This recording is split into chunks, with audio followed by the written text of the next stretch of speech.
हम लोग 5 लाख फिर से कैश दिया, उसके बाद उतना पे भी नहीं रुका तो 1 कट्ठा जमीन भी दिए और उसके बाद फिर 1 कट्ठा जमीन भी दी और 5 लाख रुपया भी दिए। इसके बाद भी आप लोग का आरोप है कि बच्ची को दहेज के कारण मार दिया गया। फिर से कि विशाल जी जरा इनका घर का तस्वीरें दिखाइए। ये कोई अमीर का घर नहीं है बल्कि गरीब का घर है और शायद मुझे लग रहा है कि गरीब देखकर इनको इस मामले को कहीं ना दबाने की कोशिश की जा रही है। हमारे बगल में आप जिस पिता और भाई को देख रहे हैं, आपको बता दें कि इनकी 22 साल की बच्ची को मार दिया गया या फिर उनके साथ क्या हुआ है ये इनको भी पता नहीं है।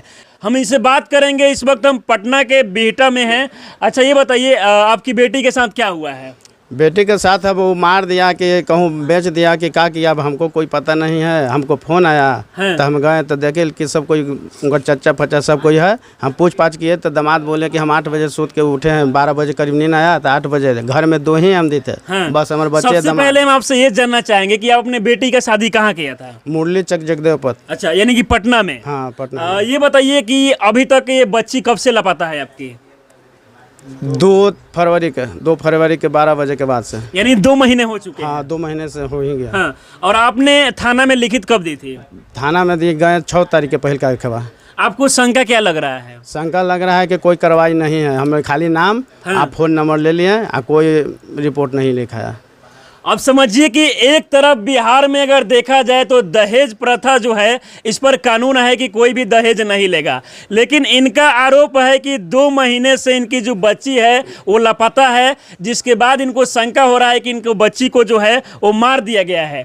लेकिन सबसे बड़ा सवाल ये खड़ा होता है कि 2 महीना हो चुका है, प्रशासन जो है अभी तक ये क्यों पता नहीं लगा सकी है कि इनकी बच्ची के साथ क्या हुआ है। 22 साल की आपकी बच्ची थी ना? 22 साल के हैं। हाँ, तो दूल्हे राजा क्या करते हैं? बस दिन भर घर ही में बैठे रहते हैं, ना कोई काम ना धाम। शादी का कितना दिन हुआ होगा? शादी के हो गया 2018 में हुआ है। अच्छा, 2018 में ही शादी हुआ था। ये बताइए कि दहेज में आप क्या क्या दिए थे? दहेज में गहना गुड़िया फर्नीचर उर्नीचर फ्रिज फ्रिज सब दिए हैं। हाँ, क्या आप नहीं दिए कि आपकी बच्ची के साथ ऐसा हुआ है? क्या आप नहीं दिए कि कैश भी दिए हैं?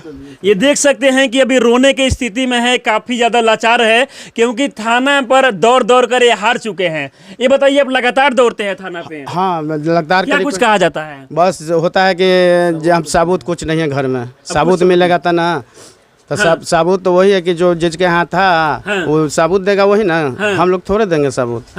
वो लोग साबुत नहीं ले रहे हैं ना, वो मिल रहा है। धीरज के धराहट होगा वो साबुत मिल जाएगा, सच्चाई। अच्छा, क्या आपने कभी दूल्हे के घर जाने का प्रयास किए हैं क्या? प्रयास तो करवे करते थे, जाते भी। उन लोगों का क्या कुछ कहना है? उन लोगों का कहना है कि सीधे के घर से भाग गई। हमको भी हाँ भाग गई, लेकिन हमको विश्वास नहीं है कि भागे। क्या लड़की के साथ आप उनके भाई हैं? क्या लड़की के साथ प्रेम प्रसंग ये सब भी था क्या? ऐसा कुछ तो हम लोग को नहीं पता है। ऐसा कुछ लगता भी नहीं है। और उस पर टॉर्चर किया जा रहा था शादी होने के 1-2 महीना बाद से ही लगातार। हम लोग 5 लाख फिर से कैश दिया, उसके बाद उतना पे भी नहीं रुका तो 1 कट्ठा जमीन भी दिए और उसके बाद फिर 1 कट्ठा जमीन भी दी और 5 लाख रुपया भी दिए। इसके बाद भी आप लोग का आरोप है कि बच्ची को दहेज के कारण मार दिया गया। फिर से मतलब रुपए का मांग किया जा रहा था। तो इस बार हम लोग बोले कि भाई हम लोग गरीब आदमी है, कहाँ से देंगे, कितना बार बार आपको देते रहेंगे।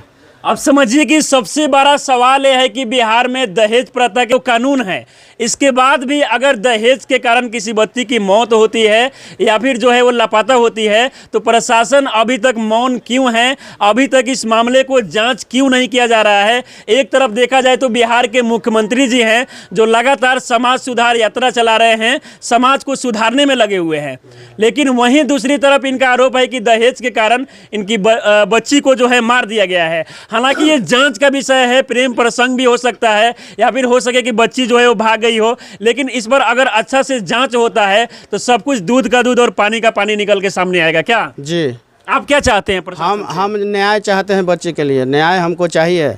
न तो जहाँ तक होगा, जहाँ बनेगा उतना तो पहुँचबे करेंगे, छोड़ेंगे। 2 महीना हो चुका है, अभी तक आपको न्याय नहीं मिला है। क्या लगता है आपको न्याय मिलेगा? उम्मीद तो हम लगा रखे हैं कि न्याय चाहिए, प्रशासन के चाहिए। अभी तक आप लोग लगातार थाना वाना में दौड़ रहे हैं क्या? कौन से थाने में आप लोग FIR की? हवाई अड्डा थाना, यानी कि एयरपोर्ट थाना पटना में? पटना एयरपोर्ट थाना पटना। जी। तो अभी क्या कुछ अपडेट है वहाँ का? वहाँ हम लोग 2-3 दिन पहले कॉल किए तो वो बोल रहा है क्या कि सबूत तुम दो, बताओ कहाँ है, तुम्हारे यहाँ 18-20 साल से थी तो तुम बताओ कहाँ है। तो हम उसको बोले कि वो जहाँ थी वहाँ से उससे न पूछिएगा, ससुराल में थी ससुराल वाला से पूछिए कहाँ है, हमें क्या पता, हम तो यहाँ हैं। फिर भी वो बोल रहा है कि सबूत मिलेगा तभी तो कुछ होगा। हाँ। प्रशासन इस पे कुछ नहीं कर पा रही है, तो हम लोग लास्ट में जाकर कोर्ट से भी केस करने वाले हैं। फिलहाल आप देख सकते हैं कि विशाल जी, जरा इनका घर का तस्वीरें दिखाइए। ये कोई अमीर का घर नहीं है बल्कि गरीब का घर है, और शायद मुझे लग रहा है कि गरीब देखकर इनको इस मामले को कहीं ना दबाने की कोशिश की जा रही है। क्या आपको लग रहा है? पूरा शक है कि लोग लाचार होल है, पैसा बिना भी दिक्कत होल है, हमने बड़ बीमारी रहते हैं। हाँ। तो सोचा कि ये लोग से कुछ बनेगा नहीं। मार भी दिया होगा तो देखा कि हम तो निकल जाएंगे, बाहर से बाहर बेल हो जाएगा। हाँ। फिलहाल इस मामले की जांच होनी चाहिए कि आखिरकार लड़की के साथ क्या कुछ हुआ है।